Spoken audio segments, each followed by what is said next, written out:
오늘 말씀의 제목은 하나님 백성으로 살기입니다.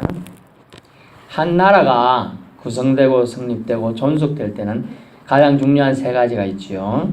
영토하고 주권하고 백성입니다. 국민입니다. 그 중에서 백성이 제일 중요합니다. 현 한국의 위기다. 우리나라가 위기에 처해 있다. 예전에는 이제 북한의 위협 때문에 핵무기 위협이다 이랬는데 실제로 지금 가장 큰 위기는 뭡니까? 사람입니다. 사람. 인구입니다. 사람을 최고의 가치로 생각하지 않는 풍토가 예전부터 생기기 시작했어요. 그러다 보니 사람을 사회 물리적인 요소, 구성품, 부품 이런 현상이 우리나라에도 이제 들어오기 시작했던 것이죠. 그러다 보니 급격하게 고령화 사회에서 이제 고령 사회로 완전히 접어들었습니다. 오래부터. 현 대한민국의 위기는 급격한 이 현상인데 사실 의술이 발달하다 보면 고령, 나이가 많은 분이 세상에 사는 건 당연합니다. 그걸 탓할 수는 없어요. 가장 큰 원인은 뭐라고요? 저출산이죠. 저출산. 왜입니까? 요즘 젊은이들은 삼포 시대라고 그런 말이 있죠. 물론 오포까지 있지만 삼포, 세 가지를 포기한다. 뭡니까? 연애를 포기한다. 연애를 포기하니까 결혼을 포기해요. 결혼을 포기하니까 아이를 포기하게 되죠. 출산을 못하게 돼요. 그리고 결혼을 하고 아이를 낳더라도 이제 여인분들이 출산한 나이가 옛날에는 여기 권사님도 계시고 어르신들 계시지만 10대에 낳을 수도 있어요. 옛날에는. 지금은요 30 후반이나 40대에 놓는 거예요. 첫 아이를. 그러다 보니 많이 놓을 수가 없죠. 옛날에는 4명, 5명은 어떻게 낳을 수 있어요. 지금은요 1명 놓기도 심지어 제가 아는 집사님 내외들도 안 놓고 살죠. 물론 어떤 경우는 이제 이렇게 신체적으로 결함이 못 놓을 수도 있습니다만 아예 결혼할 때 그렇다는 거예요. 우리는 아예 안 놓고 우리끼리만 잘 살자 이렇게 했다는 거예요. 참 시대를 반영하는 거예요. 그게 왜 그랬을까요? 국가 정책이 실패했기 때문이기도 해요. 지금 나라 비판하다는 뜻은 아닙니다만은 왜냐하면 이런 말들이 많았죠. 옛날에는 덮어놓고 낳다 보면 망한다. 이런 말고 둘만 낳아 잘 살자. 이러다 나중에 한 명만 제대로 키우자. 이런 식으로 됐어요. 그러다가 뭐라고 나면 요즘에 최근 몇 년 전부터는 뭐라고 나왔습니까? 한 명 키우는데 최소 2억이더니 3억이더니 이런 소리를 막 매스컴이 듣더래요. 그러니까 이제 사회 첫발 디뎌가지고 30 초반이나 20 후반에 직장 들어간 사람들이 애 키우는데 이렇게 비용 많이 드는데 자기들 기본 생활비 빼고 나니까 어떻게 먹고 살 걱정을 하게 되는 거예요. 그러니까 어떻게 그랬어요? 우리는 그냥 우리끼리 잘 살지 뭐. 이렇게 되는 거죠. 대대로 물려받은 재산이 있는 사람들은 아무 걱정하지 않을지 모르지만 요즘 청년들은 너무 힘이 들어요. 정규직 들어가기가 너무 어려워요. 대부분 아르바이트로 사는 거예요. 근데 그 아르바이트도 적정 가격이 안 되니까 힘들게 아르바이트도 2개, 3개예요. 저도 초에 결혼했을 때 어떻게 저도 아르바이트 3개 했습니다. 탁구장 아르바이트. 새벽에는 청소부 하는 따라다니는 보조 아르바이트 하고요. 낮에는 또 다른 총무, 고시원 같은 데 총무도 했습니다. 3개 아르바이트 해가지고 제가 살았다니까요. 우리 애들 둘 그때 갓 나서 이제 먹고 살라고 하니까 공부도 해야 되죠. 또 먹고도 살아야 되니까. 그렇게 사는 청년들이 많아요. 지금은요, 더 해요. 그래서 심지어 며칠 전에 TV에 나왔는데 자기 자녀가 유명한 연예인 자녀예요. 아이가 30살이랍니다. 아이라고 할 수 없잖아요. 대학 졸업을 안 한대요. 왜 안 해? 10년 동안 대학 다니고 있대요. 왜? 나가봐도 할 게 없다고. 졸업 안 하고 계속 그냥 졸업을 미루고 있다는 거예요. 이렇게 힘든 세상이 지금 되어가고 있어요. 그런데 세상은 힘들어도 오늘 성경 말씀은 세상 정책은, 나라 정책은 실패하고 잘 안 될 수도 있어요. 백성은 힘들 수도 있어요. 그러나 천국 백성은 결코 힘들게 하지 않겠다는 것이 하나님의 약속이라는 것입니다. 그래서 우리는 소망이 있는 겁니다. 우리가 죽으면 끝이라면 얼마나 소망이 없습니까? 사도 바울도 그랬죠. 너희가 가장 불쌍한 자로다. 예수 믿다가 죽으면 가장 불쌍한 자로다. 왜? 만약 우리가 이 예수 믿다가 죽어서 영혼이 없으면, 천국이 없으면 그냥 죽으면 죽잖아요. 우리가 예수 믿는 사람 어떻게 살아요? 참 몸이 되려고 살고 다른 사람 도우려고 살고 절제와 검소하며 살잖아요. 그런데 예수 믿지 않은 사람은 놀러도 다니고 주일날도 뭐 하고 싶은 거 다 하고 돈 있는 사람 쓰고 싶은데 펑펑 쓰고 없는 사람 없는 대로 또 돈 받고 살고 이렇게 사는데 낙을 즐기지 않는다는 거죠. 예수 믿는 사람들. 낙은 하나님 말씀이 주는 최고의 낙만 찾기 때문에 그렇죠. 하지만 세상 사람들의 기준은 예수 믿는 사람들은 왜 저렇게 사는가? 막 이렇게 생각한단 말이죠. 그렇습니다. 하지만 오늘 말씀에는 우리가 하늘나라 백성이라고 말합니다. 그래서 한나라의 백성으로는 우리가 대한민국의 백성으로는 그렇게 잘 못 살지 몰라도 하늘나라 백성은 하늘 시민은 잘 살 수 있다 얘기하는 거죠. 왜냐하면 우리 구주가 하나님 아버지가 왕이 되신 아버지가 우리를 자녀로 삼아 주셨기 때문입니다. 그래서 저와 여러분을 주님께서는 결코 포기하지 않으신다는 걸 믿으실 수 있기 바랍니다. 하나님의 백성으로서 계속 살아가길 원하시는 주님께서는 오늘 베드로의 말씀을 통하여 우리에게 인용해서 믿음 생활 어떻게 해야 할지를 알려주고 됩니다. 우리가 어떠해야 함에 대한 교훈을 주고 있어요. 첫 번째는 우리가 하나님 백성으로 살기 위해서는 신의 성품에 참여하라 합니다. 신의 성품. 오늘 본문에서 우리 번역은 신성한 성품이라고 되어 있죠. 4절입니다. 예전 번역 한글판에는 신의 성품이 더 맞습니다. 참여하는 자가 되라. 우리 신의 성품이 어떤 게 있을까요? 대표적으로 오늘 본문에 인용된 건 뭡니까? 믿음이 있고 덕이 있고 지식이 있고 절제가 있고 인내가 있고 경건이 있고 형제 우애 그 위에 사랑을 더하라 더하게 해라 이렇게 돼 있어요. 더하라 이렇게 표현되어 있지만 예전 번역에는 형제 위에 사랑을 공급하라 돼 있어요. 그게 더 정확합니다. 약간 한글 한자 판들을 좀 빼고 한글로 하다 보니 이렇게 됐어요. 공급하라 이렇게 되어 있습니다. 근데 신의 성품을 우리는 닮아야하는데 다 오늘 언급할 수가 없어서 몇 가지만 말씀드리겠습니다. 신의 성품은 뭘까요? 공급하는 겁니다. 공급해줘. 주시는 데 있어요. 주시는 데. 하나님은 우리에게 마음껏 주시기를 원합니다. 그래서 기도하라고 했어요. 기도하라고 했고요. 그러면 주시겠다고 얘기하는 거예요.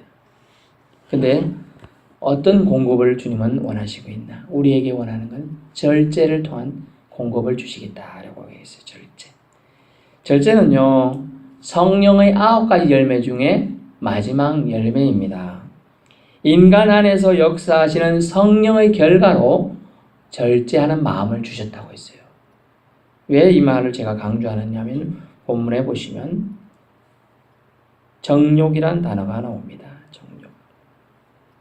그래서 정욕을 절제해야 된다. 4절 너희가 정욕 때문에 세상에서 썩어질 것을 쫓기 때문에 정욕을 피하려면 절제가 필요하다. 절제는 어디서 준다고요? 성령의 열매로 주는 거예요. 성령 충만하지 않으면 절제할 마음도 부족해요. 우리는 하루 종일 가서 굴 까고 이렇게 해서 몇만 원 벌지만 돈 많다는 어떤 졸부 아이들은 어떠냐 합니까? 헝청망청 그냥 하룻밤에 수백만 원씩 수천만 원씩 써버리는 거예요. 그래서 사람들이 그랬답니다. 당신 그래도 그렇게 쓰면 안 돼. 어렵게 사는 사람들 많잖아. 이렇게 얘기하니까 내 돈 가지고 내가 쓰는데 네가 왜? 이렇게 얘기한다는 거죠. 사회가 어떻게 됐을까요? 그런 사회는 곧 힘든 사회가 됩니다. 옛날 우리 여러분 아시려면 경주 제부자집 아십니까? 왕 임금보다도 한 칸 작은 집에 그 집은 살면서 어려운 사람들 때마다 시마다 자기 곳간을 열어서 다 20가마니 30가마니 매 절기마다 열어서 다 먹였어요. 참된 부자는요, 공급을 잘하는 거예요. 어려운 사람들이 잘 주는 거예요. 하나님은 공급을 너무나 잘 주셔요. 우리에게 주시는 거예요. 성경에 뭐라고 나옵니까? 저 공중나는 새를 봐라. 새가 굶어 죽던가요? 백합화를 봐라. 들꽃이 쥐가 잘 하면 햇살을, 공기, 물 다 하나님이 공급해 주셔서 있는 거예요. 사실은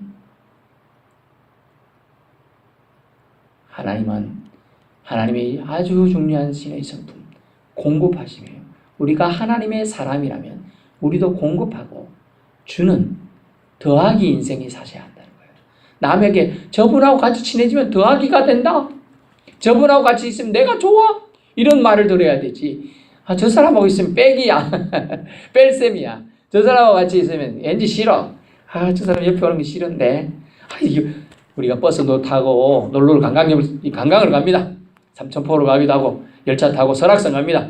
근데 자리를 앉다 보니까 자리가 없어서 앉으려는데 여기 오지마, 당신 싫어, 옆자리 앉지마, 이런 것보다 어서와 여기 앉아 이래야 돼.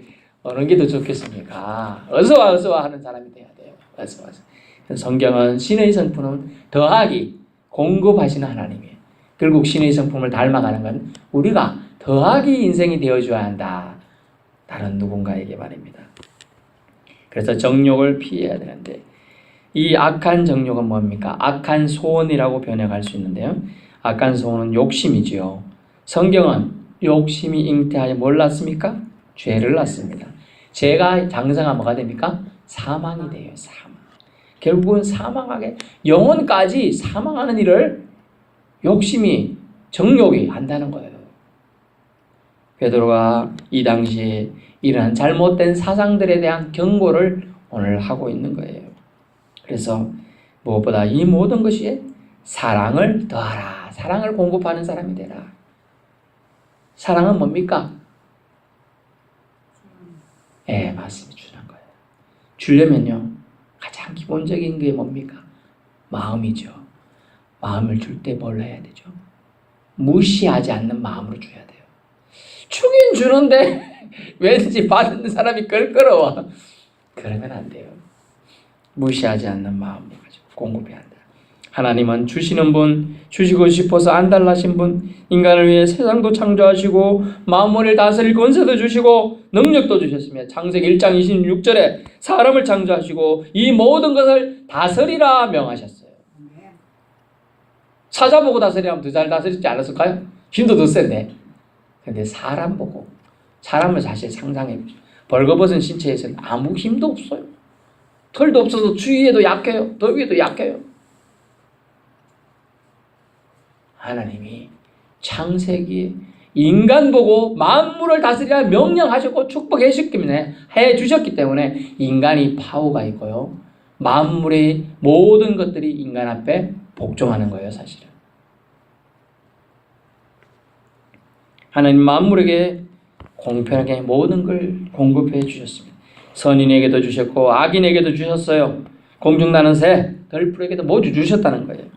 우리는 누군가에게 공급해주는 더하기, 주는 기쁨을 행사하고 있나요? 그래서 아내들이요, 남편에게 맛있는 걸 해 주십시오. 즐겁게. 그 마음이 전달되면 남편이 변합니다. 그래서 그랬습니다. 어느 TV에서 그러더라고요. 남편이 어느 시어머니하고 자부가 대화를 나눴습니다. 아이고, 네가 눈이 낮아가지고 네가 할 줄 아는 게 뭐 있냐? 이렇게 시어머니가 핀잔을 줬어요. 그랬더니 며느리가 뭐라고 할게요? 어머니, 제가 눈이 낮아가지고 어머니 아들하고 사는 거예요. 이렇게 얘기했다는 거예요. 눈이 낮기 때문에 어머니 아들하고 산다. 가는 말이 고와요. 오는 말이 곱죠. 얼마나 큰 차이가 있는지 몰라요. 주는 거 어떤 걸 줘야 되냐? 만약 시어머니가 얘야 이리 와봐, 내가 갖고 있던 쌍가락지인데 너 하나 줄게. 이랬으면 어땠을까요?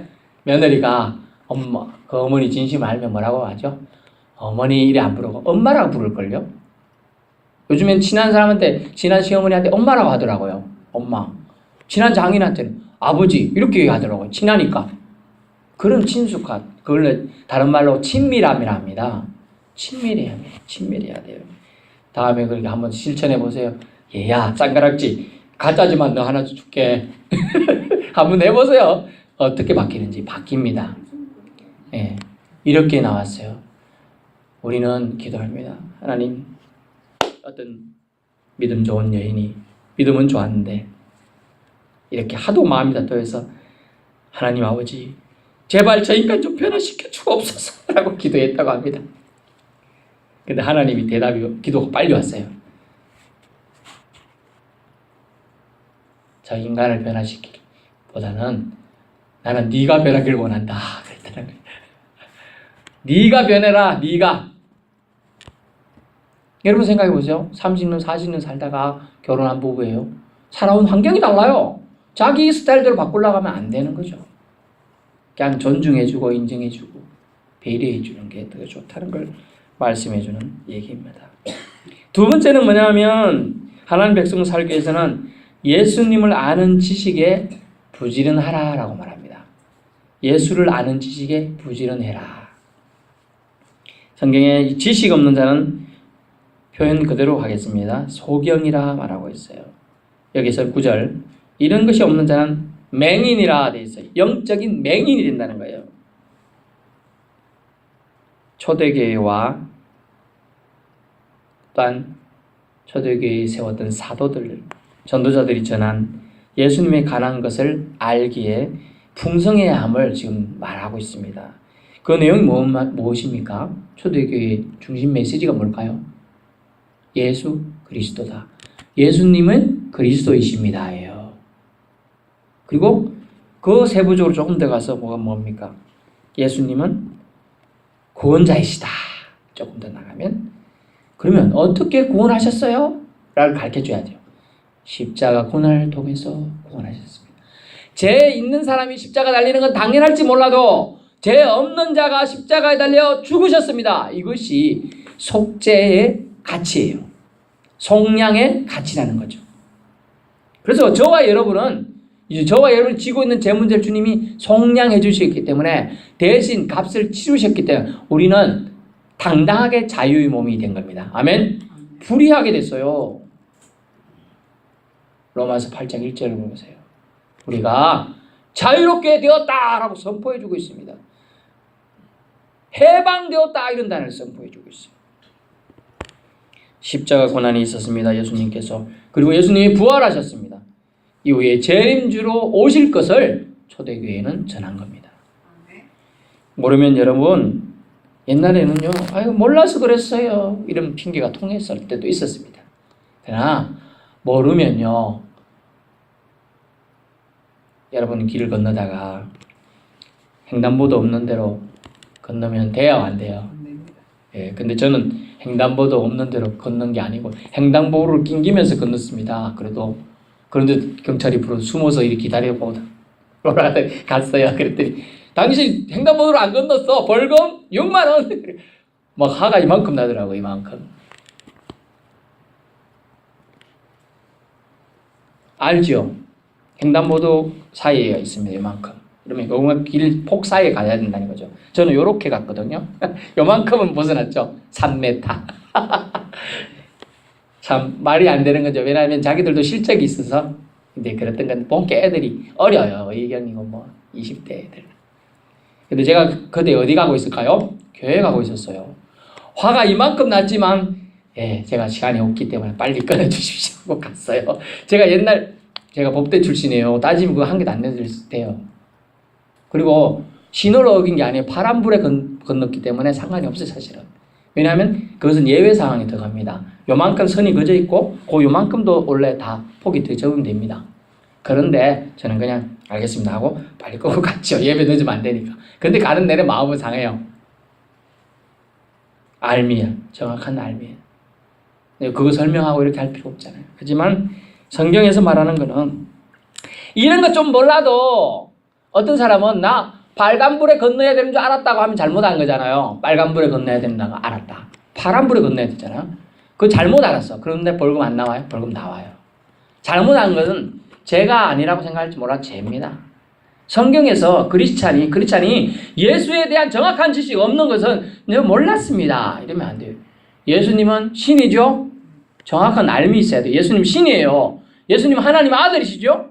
정확한 지식이어야 돼요. 예수님이 구원자로 이 땅에 오셨죠? 야, 이거 믿어야 돼요. 예수님 마리아의 자식으로 왔죠? 안 믿어요? 믿어요. 마리아의 자식으로 왔어요. 하지만 신이라는 거예요. 근데 이때 당시에 베드로 당시에 전할 때 뭐냐? 예수님이 신으로 이 땅에 온 건 인정한다. 하지만 마리아의 자식인 거 인정 안 한다. 또 예수님은 신인 걸 인정하는데 사람은 아니야. 그렇기 때문에 십자가에 달렸는데 한 개도 고통 안 느꼈어. 이렇게 얘기하는 사상들이 나타난 거예요. 그래서 예수님에 대한 정확한 지식을 알아야 된다고 지금 베드로가, 수제자인 베드로가, 초대교회 사도인 베드로가 얘기하고 있는 겁니다. 그래서 모르면 열매 없는 자로 전락한다고 경고하고 있는 겁니다. 모르면 안 된다는 거죠, 결국. 여러분이 예수님 부활하심을 알고 계신가요? 여러분 예수님 부활하셨죠? 그리고 믿고 있으신가요? 저와 여러분의 죄 때문에 십자가에 달려 돌아가신 그 사실을 잊으면 안 돼요. 우리가 다 잊어버려도 마지막 순간에 그건 놓지 않고 잊지 않고 기억하고 천국 갈 수 있게 하나님께 기도하실 수 있기 바랍니다. 치면 제가 말씀 그분들 뭐 이렇게 한 건 아닌데 그 마지막 순간에 그거 놓고 예수 안 믿겠다고 말하고 가는 사람이 있다니까요. 내가 언제 예수 믿나 이런 얘기하는 사람이 정말 그걸 듣고 있을 때 목회자의 심정은 너무나 눈물이 나고 마음이 상해. 평생을 열심히 살다가 그러기 위해서는 우리가 정확한 예수님을 아는 지식에 나아가야 한다. 부지런해야 한다. 성경은 말하고 있습니다. 성경은 뭐라고 합니까? 게으르지 않고 8절 너에게 있어 흡족한 자 너희로 우리 주 예수 그리스도를 알기에 게으르지 않고 게으르다고 말하고 있어요. 예수님 아는 걸 이 정도면 됐지가 아니에요. 성경을 알아야 돼요. 성경을 알아야 돼. 그래서 게을르지 말라고 말하고 있는 거예요. 경고하고 있는 거예요.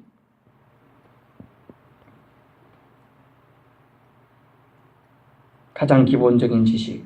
예수님은 하나님이십니다. 예수님은 그리스도이십니다. 예수님은 구원자이십니다. 예수님은 저와 여러분의 죄를 위하여 죽으셨습니다. 그리고 부활하셨습니다. 재림주로 마지막 때 심판주로 오실 겁니다. 꼭 기억해야 한다는 것이죠. 더 나아가 그 지식이 체험되어지고 믿어지셔야 한다는 겁니다. 세 번째는 뭐냐면 부르심과 택하심을 굳게 하라 말하고 있습니다. 자녀로 부르시고 자녀 삼아주신 걸 굳게 하라. 굳게 하자는 뭡니까? 여러분 콘크리트 아시죠? 콘크리트가 원래 굳게 하다는 단어입니다. 아스팔트 있고 콘크리트 있잖아요. 은혜 안에서 성장하는 그리스도인은요, 자신들이 하나님에 의해 부르심 받았으며 택하심 받았다는 것을 확신하게 됩니다. 부르심, 택하심을 확고히 하기 위해 더욱 힘쓰라고 지금 건면하고 있는 거죠. 내가 부름 받았나? 긴가민가한데 내가 부름 받았나? 이런 생각하면요, 시간을 낭비해요. 지금 이 자리에 여러분이 와 있는 거 부름 받은 겁니다. 아멘. 여러분 부름 받은 거예요. 영어로 콜이란 단어인데 콜이 뭡니까? 전화할 때 콜 하는 거지만은 다른 소명이란 뜻으로 번역이 됩니다. 소명. 여러분은 부름 받았습니다. 아멘. 택하심 받았습니다. 성도로 여러분은 부름 받은 겁니다. 거룩한 무리로 부름받습니다. 자칫 방종하거나 방탕해지기 쉬운 세상 속에서 자신과 믿음을 지켜야 합니다. 이를 위해 무엇보다 하나님께서 나를 여러분은 부르셨습니다. 그것은 소명의식으로 무장하라 얘기합니다. 그래야 믿음 안에 있게 되고 좌절 또는 낙담치 않게 됩니다. 소명의식이 충성이나 헌신이라는 행함의 열매를 작동시켜요. 낳게 됩니다.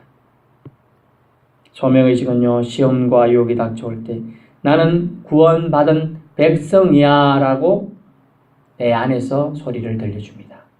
따라 해볼까요? 나는 구원받은 백성이야. 이 소리가 메아리쳐 여러분을 힘들 때마다 위로해 줄 거라는 거죠. 천국 백성의식이 가치를 발휘하게 됩니다. 성령님을 통해 또한 도와주시고 보증해 주실 겁니다.